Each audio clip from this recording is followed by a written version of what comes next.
We're back with E-Series, Prepare to Survive. When it comes to disasters, moving people to places of safety can mean the difference between life and death. So what is the transportation plan for Pinellas County? Joining me now is Bob Lasher of the Pinellas Suncoast Transit Authority to talk about this very moving issue. Bob, thank you very much for being here tonight. It is my pleasure. For us, it is a moving issue. Yes, it certainly is. Bob, if we're going to start talking about transit, I think we need to talk about an incident that happened that showed that when it wasn't being used effectively, and going back to the Hurricane Katrina. And everybody can remember the images of the buses in the yards flooded out. Did that change the thinking about transit here in Florida? We had some good plans in place at the time, but that was one where we started to look, and we're in a new facility. We moved just after 2005. So we said, all right, first thing we need to do is have some areas to move the buses in case, God forbid, we get a Katrina-like hurricane coming through. So we have set up evacuation areas for the buses, Countryside High School, Clearwater High School, and then P.Tech in the south part of the county, right on 34. Get those in the non-evac zones so that doesn't happen, because, I mean, when you're looking $300,000 to $500,000 a bus, you want to keep them dry. But also the fact that they can actually move people from different locations. And I know that a number of people ride the bus on a daily basis because they either don't have a car or they can't get access to one. What is a ridership like on a day? You guys, I know, have been breaking records recently. Yeah, it's about 45 to 49,000 a day on a weekday moving around. It's a pretty good amount of people. And the reason we have spread those 3 evac areas out is in case they're cut off. We've got some buses in each part of the county so we can still get people around. Really, a big part of the whole plan is being flexible. We're not only at the disposal of EOC, we have a regular plan, but you have to go into it thinking you got to be flexible because you don't know what routes are going to be closed, falling trees, and all of the other obstacles that you face. And I know that in a Hurricane Charlie, one of the shelters actually had a problem in it. So if you had to move people after the storm from one shelter to another, you're going to need those assets around, those buses to take people places. Absolutely. And we are really lucky here in Pinellas County in that most of the shelters are either right on a PSTA route or very, very close.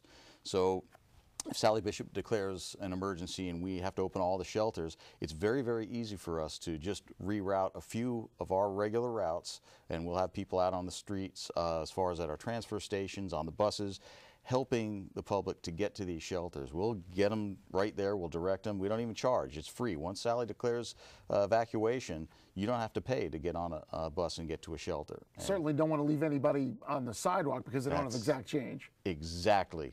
Right, and you don't have to pay to get home either. That's even better. Make sure we want to put that in. We get there and back. Okay, Bob, let's break transportation down into two segments. The first one is before the storm. What goes on when we start to look at the approach of a storm? What starts to happen on the bus or with the bus routes? Well, actually, we will operate normally, our normal bus routes right up until tropical storm force winds. About 40 miles an hour. Right. Okay. Once you get up to about 40 miles an hour, that's the time when we pull them all back into the shop until we get the okay after the storm passes.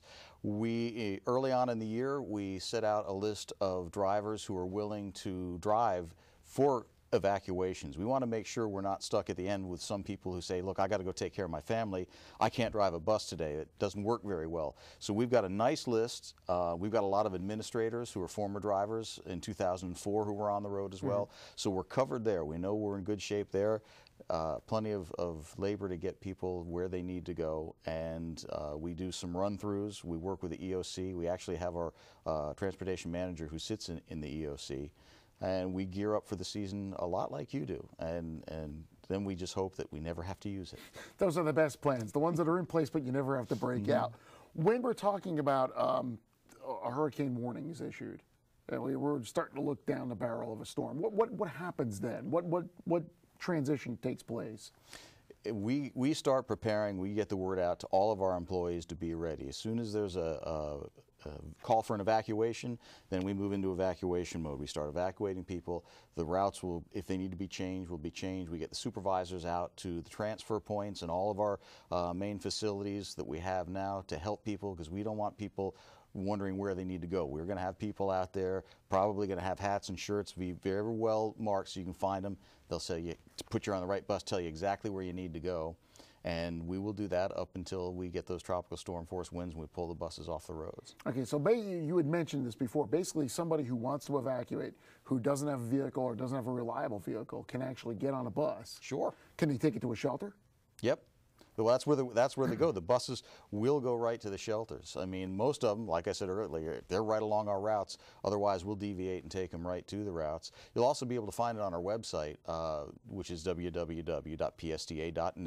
Right on the homepage, we will have rider alerts. We'll have hurricane information as to what the evacuation level is and which shelters are open. We will follow your lead so that people can find out that way which shelters are closest to them. And if somebody wants to ride the bus to a friend's house or a relative's house, they can do that as well, yes. too, right? Okay. We're not going to say, you're not compelled to go to a shelter. Okay. We want people to get to safety.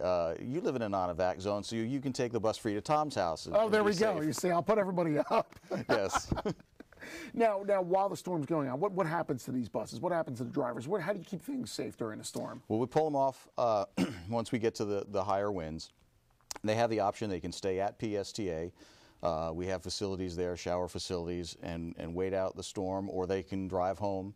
And of course, if the drivers are some who need to take care of their family beforehand, they don't have to work. Nobody has to work. It's all volunteer. Okay. You know, a few of us, like, you know, I'll pull the George Costanza and sleep under the desk there. I'm at work. That's part of the job. But that's what we do. Yeah, right. That does happen. Now, okay. So the storm's blowing. We get the winds up, the rain. After the storm passes, and we start to see things where people have to start moving around. What are the plans that we have written up, or you guys have written up for that kind of transportation need? Well, at that point, you keep your fingers crossed and you hope you can resume normal operations. Most likely we won't. So first you start to see, all right, what roads are closed, what routes are blocked, how do we detour them? And the idea is to get the system back to as close as normal as quickly as normal. Now, Bob, we have a question from Barbara in East Lake Cert. She asked, are buses provided to fire districts through the county in order to move people disabled who register ahead of time as needing help? And I think that's actually handled through the school board. It's handled, and also, like she mentioned, also the fire department. And you might have seen these surviving the storm brochures around the county. We put them in our racks. We also will put them on the buses. It's in English and Spanish, and they'll tell you if you have special needs. Even though our buses can accommodate wheelchairs and scooters, we urge everyone, call the fire department, your local fire department, and arrange for evacuations, because the buses can only accommodate a maximum of 2 scooters or wheelchairs.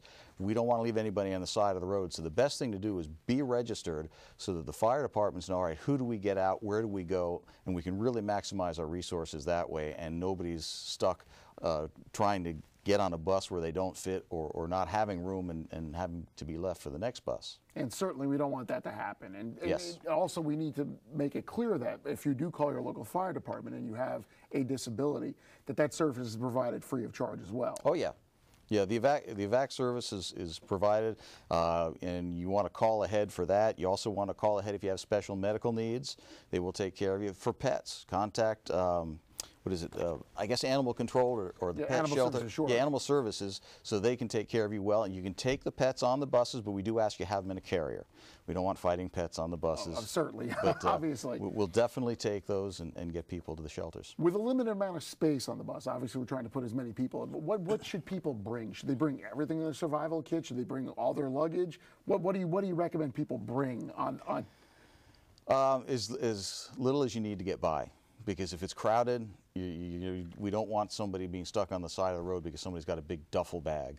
And the best opportunity, the best thing to do, which we're not mentioning here, is try to make other plans. If you can't go to a shelter or Tom's house, try to find somebody in a non-evac zone who you might be able to share with, because the shelters are not that comfortable. It's not the greatest living condition. So if you have other options, and you can take the buses there too. And again, it's free of charge. So we're Yes. not going to tell people you can't get on the bus because you don't have the exact change. Exactly. And that's a critical thing. Yeah, they won't take anything. They'll just say, don't pay, get on. Because, Okay. And we're looking for speed too. And that'll actually help speed up the evacuations in the systems. When people aren't paying fares, they get on and you go. Okay, so you can get people on and off the bus a whole lot quicker. faster. Yep. Okay, great. We're talking about, buses, and it's great. But what about the drivers? I mean, you obviously said it's volunteer, but how do we make sure the drivers are safe and can get to work? Well, usually they're at work before it hits. I mean, you're running regular service right up until we have to pull them off the street. So I don't know of a scenario, maybe after the storm, that's where we try to get service restored as quickly as possible. But if you do have some of these major routes blocked, it may be a little while before we restore normal service. And we will start with the shelter service and getting people home, and then as soon as we can just build up to the normal service, because they might be trapped or blocked and take a lot longer to get to PSTA, especially those who may be living in Pasco or Hillsborough County. Oh, sure. And you do have drivers that do live in these other areas. All over, yeah. Okay, so they have to get in to the county if the bridges are down. I guess the next question would be, oh gosh, I have to think of the question myself. But you know, you've got this situation, you've got the buses out there on the road, and really, ultimately, what we want people to do is to be safe. And if they want to evacuate, and say you want to evacuate at 2 in the morning, you change your mind. You're going to ride it out, then you change your mind. Are you guys going to run these around the clock, or? If we need to, if it comes down to that, we can run them. We can run them later. And our normal service ends about 1 o'clock Friday and Saturday, a little early during the week, and then starts about 4 in the morning.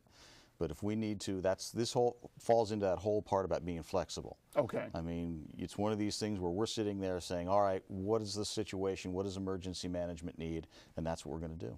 Okay, so you got to work very closely, make sure we've got everything done, because we need to make sure we get people to safety. Yeah, and now don't let this go to your head, but we are at your beck and call. Oh, please, Bob, come on now. When you in emergency management say jump, our job is to say how high and do the best we can. And after the lessons learned in Hurricane Katrina, obviously, yes, this is an important thing to remember. Bob, we've got about a minute left. What do you want to tell the viewers? You know, I'll tell you that it's not just limited to hurricanes when we do things like this. When we had the storms you were talking about before with the tornadoes, sometimes we'll have to pull the buses over when they're under a tornado warning. When we have our local emergency responders fighting fires in the summertime, we send buses out for relief. There's a fire in, say, an assisted living facility, we'll use them to evacuate that as well. So they serve a lot of purposes for a lot of emergencies year-round. And it's a valuable asset to have available to keep people moving and get them to places of safety, without a doubt. I can't disagree with that. That's always a good thing, yes. Bob. Bob, a pleasure. Hey, thank you. Once again, to My come pleasure. on the set, and thank you so much. If you'd like to see a repeat of this presentation or read the questions, please visit www.pinellascounty.org/eSeries. If you submitted a question and it wasn't answered, please be sure to include your email address and we'll get back to you. If you'd like more information on how to prepare for hurricanes or other potential disasters, visit the Pinellas County Emergency Management homepage at www.pinellascounty.org/emergency or call 727-464-3800. Join us again at 7 p.m. on Wednesday, November 2nd for the next Prepare to Survive E-Series. I'm Tom Iovino of Pinellas County Communications. Stay safe.